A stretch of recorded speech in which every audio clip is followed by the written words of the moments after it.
Hey guys, what's up? This is Milan Patel. Welcome back to Tutorial Galaxy. Actually guys आज का video यहाँ पर ये बता रहा हूँ ओके GTU का कोई अपडेट तो नहीं आया है ओके क्योंकि GTU ने तो हमारी जो ऑफलाइन है वो तो उन लोगों ने फाइनली रखी है। GTU अब टस से मस नहीं होने वाला ओके, वो ऑफलाइन एग्ज़ाम ही लेने वाला है। तो इसीलिए आपको यहाँ पर ये बताने के लिए ओके ये वीडियो बना रहा हूँ क्योंकि बहुत सारे ऐसे लोग हैं जिनको अभी भी जनरल ऑप्शन क्या है उसके बारे में कुछ पता ही नहीं है ओके। पेपर स्टाइल कैसी होगी वो भी नहीं पता, और काफ़ी ऐसे लोग हैं जो यहाँ पर बता रहे हैं कि अब प्रिपरेशन कैसे करा जा सकता है ओके। हमें इसका अलग से वीडियो बना दीजिए। तो आज का वीडियो यहीं पर मैं बता रहा हूँ। आपको सिंपली सा क्या करना होगा, तो आपको कम्प्लीटली ये वीडियो देख लीजिए, आपको सब कुछ समझ में आ जाएगा ओके गाइस। तो इस वीडियो को इसी वक्त लाइक कर दीजिए और मेरे इस चैनल को सब्सक्राइब कर दीजिए। और इंस्टाग्राम में आप लोगों ने अभी तक मुझे फॉलो नहीं किया तो Insta I D description box में आपको मिल जाएगा, इंस्टाग्राम में भी आप लोग मुझे फॉलो कर दीजिए। तो चलेगा इस वीडियो को स्टार्ट करते हैं।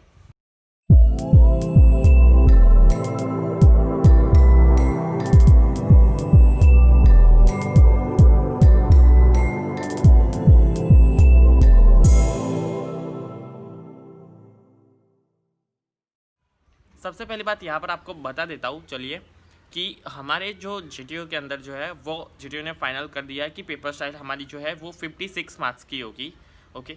ये कम्प्लीटली हो चुका है और ये 56 मार्क्स की जो है उसमें पासिंग गया तो सबको पता ही है कि 18 है ओके। 18 मार्क्स जो है हमारे पासिंग मार्क्स काउंट हो गए। जो जैसे कि 70 मार्क्स का पेपर था उसमें हमारा जो पासिंग मार्क्स थे वो 23 थे ओके। तो अब हमारा जो है एग्ज़ाम पेपर जो है 56 मार्क्स का हो चुका है। तो उसको लेकर GTU ने अलग सी पेपर स्टाइल बनाई है जिसमें आपको सिर्फ 18 मार्क्स लाने हैं पासिंग के लिए ओके।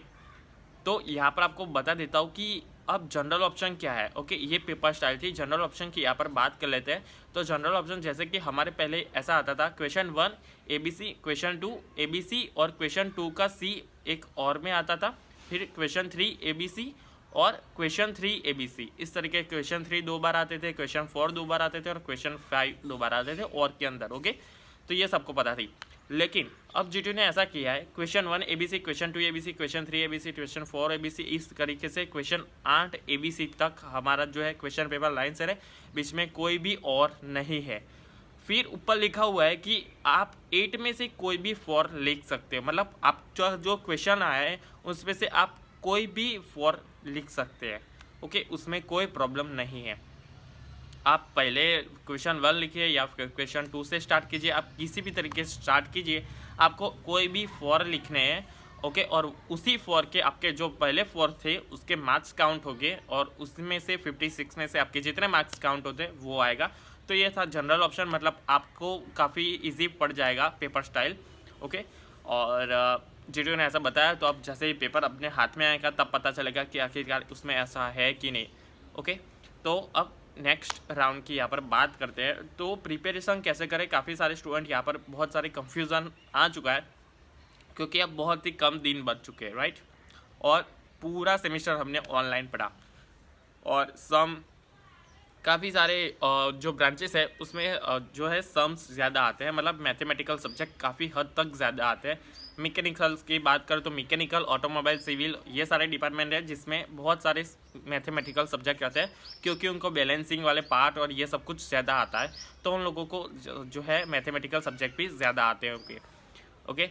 तो अब ऐसे स्टूडेंट की बात कर लेते हैं ओके जिनको थियोरिटिकल सब्जेक्ट आते हैं। तो थियोरी में आपको क्या करना होगा कि आपको जो भी चैप्टर आप वेटेज देख लीजिए ओके। और लास्ट 5 GTU के पेपर आप लेकर बैठ लिए क्योंकि हमारी जो एग्ज़ाम है वो ऑफलाइन ही होने वाली है ओके, ऑनलाइन नहीं होने वाली। मतलब आपको MCQ तो सोचना ही पड़े नहीं है, आपको ओनली क्वेश्चन ही सोचने पड़ेंगे। और मुझे डेफिनेटली श्योर है कि GTU ने जो है वो इस बार है इजी से इजी पेपर निकाला होगा क्योंकि ये उसका पहली बार है ओके। तो ये ऐसा भी कर सकता है।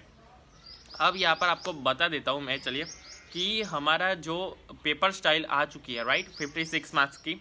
तो उसमें क्या होगा कि शायद ऐसा भी हो सकता है, GTU ने अभी तक कम्प्लीटली नहीं बताया कि चैप्टर 1 अलग से वो पूछ रहा था, चैप्टर 2 अलग से पूछा रहा, तो ऐसा भी हो सकता है। लेकिन हम अपनी तरफ से पूरी कोशिश कर सकते हैं राइट।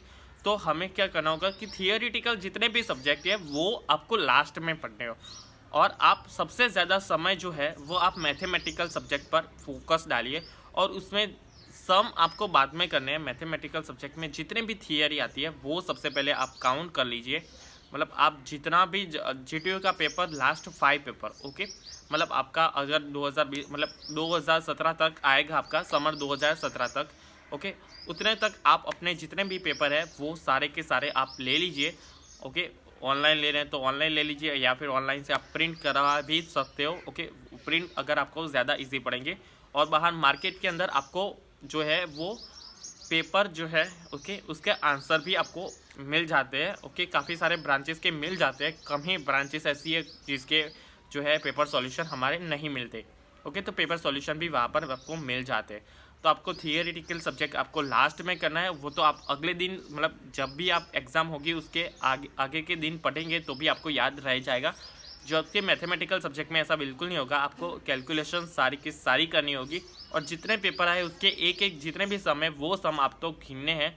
आपको नहीं आता तो आप यूट्यूब का सहारा लीजिए, यूट्यूब में बहुत सारे आपको ऐसे वीडियोस मिल जाएंगे जिसके अंदर आपको सम्स गिने जा सकते हैं, ओके। तो आपको ऐसे बहुत सारे आपको वीडियो मिल जाएंगे। अब यहाँ पर आपको ये बात बता देता हूँ कि जीटीयू ने हमारे जो है वो मैथमेटिकल में ऐसा होता है, काफ़ी सारे क्वेश्चन के पेपर के मेरे एक्सपीरियंस के हिसाब से, अगर क्वेश्चन सी, ओके, क्वेश्चन सी हमारा मैथ्स का कोई क्वेश्चन है, राइट, मतलब सम है कोई, तो उसके और का जो क्वेश्चन सी होता है उसके अंदर डेफिनेटली कोई सवाल होता है या फिर उसकी थियरी होती है, राइट, कि उसका कैलकुलेशन कैसे किया जा सकता है। उसका दाखला आपको नहीं करना है, आपको बस उसका कैलकुलेशन मतलब आपको उसकी रीत बतानी है, राइट। तो वो आपको समझाना पड़ता है, ओके। और थियोरिटिकल सब्जेक्ट की यहाँ पर आपको बात कर लेते हैं कि थियोरिटिकल सब्जेक्ट में ऐसा क्या होता है। थियोरिटिकल सब्जेक्ट आपको जो भी चैप्टर का वेटेज सबसे ज़्यादा होता है वो चैप्टर आप पढ़िए, और अगर टाइम बचता है तो आप बाकी के चैप्टर पढ़ सकते हैं, ओके। अगर वो आपकी यहाँ की बुद्धि पर असर पड़ता है, ओके।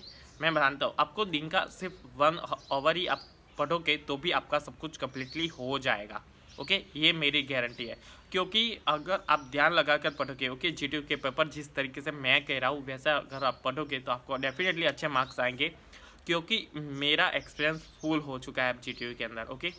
और यहाँ पर आपको बता देता हूँ कि हमारी ये जो थियोरिटिकल सब्जेक्ट है, ओके, उसमें आपको ज़्यादातर दिमाग लगाने की ज़रूरत नहीं पड़ती। अगर आपके फील्ड सब्जेक्ट है उसमें तो आपको नहीं, अगर फील्ड के बाहर का सब्जेक्ट है उसमें आपको पढ़ना पड़ेगा, लेकिन अगर मेरी मानो तो आप फील्ड जो थियोरिटिकल सब्जेक्ट है उसको आप यूट्यूब का सहारा लीजिए। मतलब अगर चलिए मान लेते हैं कि अगर कोई सवाल है कि हम चलिए मान लेते हैं कि वेल्डिंग, या ओके, कि वेल्डिंग किस तरीके से किया जा सकता है, मैकेनिकल का ही हम ले लेते हैं क्वेश्चन कि वेल्डिंग किस तरीके से किया जा सकता है, तो ओके, तो उसका बहुत सारा बुक के अंदर एक पेज भर के दिया होगा जवाब, और ओके, उसके एडवांटेजेस, डिसएडवांटेजेस, लिमिटेशन सब कुछ वहाँ पर लिखा होगा, यूजेस, ये सब कुछ, ओके। तो आपको वहाँ पर याद रखने के सिवाय अगर आप यूट्यूब पर कोई ऐसा वीडियो देख लेते हो कि वेल्डिंग किस तरीके से अपनी आंखों से आप देखोगे तो ऑटोमेटिकली आपको पता चल जाएगा कि आपको किस तरीके से काम करना है। मतलब यूट्यूब आपको बहुत सारा सहारा मिल जाएगा, और जीटीयू में बहुत सारे ऐसे हैं, ओके, लेक्चर जो आपको यहाँ पर हेल्प कर देते हैं। तो आप यूट्यूब का कम्प्लीटली सहारा लीजिए, और अगर आपको जो है मतलब थियरी के अंदर वहाँ पर नहीं दिखा रहा है तो गूगल पर तो है ही, तो गूगल पर आपका सहारा लीजिए। गूगल पर सिंपली और इजी भाषा में आपको, अगर आपकी बुक के अंदर 10 लिटी का जो होगा आपका जो क्वेश्चन का आंसर होगा, तो गूगल के अंदर वही आंसर आपको 2-3 लिटी के अंदर आपको दिया जा सकता है, ओके। इतना इजी सिंपली भाषा में आपको वहाँ पर दिया देती है। तो आप जीटीयू में तो हमारा पता ही है, हम इतना देते हैं तो हम इतना कर ही सकते हैं, ओके। तो हम ये सब कुछ भी कर सकते हैं, ओके गाइस। अगर आई होप ये वीडियो आपको पसंद आएगा, और इस वीडियो को मैं और भी अलग से तरीके से आपको बोर्ड पर एक प्रिपरेशन का वीडियो बना दूंगा, तो वो भी आप चाहो तो आप देख लीजिएगा, ओके। कमेंट कर दीजिए, अगर मैं चाहूँ तो और भी अच्छी तरीके से प्रिपरेशन का अलग से वीडियो बना दूंगा। काफ़ी बड़ा होगा लेकिन आपको पता चल जाएगा, ओके गाइस। तो इस वीडियो को मैं लाइक कर दीजिए अभी इसी बात, और अभी तक आप लोग मुझे इंस्टाग्राम में फॉलो किया तो Insta I D description box में आपको मिल जाएगा, इंस्टाग्राम पे भी आप लोग मुझे फॉलो कर दीजिए। और यहाँ पर आपको बता दूँ इस वीडियो को लाइक कर दीजिए और मेरी इस चैनल को सब्सक्राइब कर दीजिए। एंड जय हिंद, जय भारत।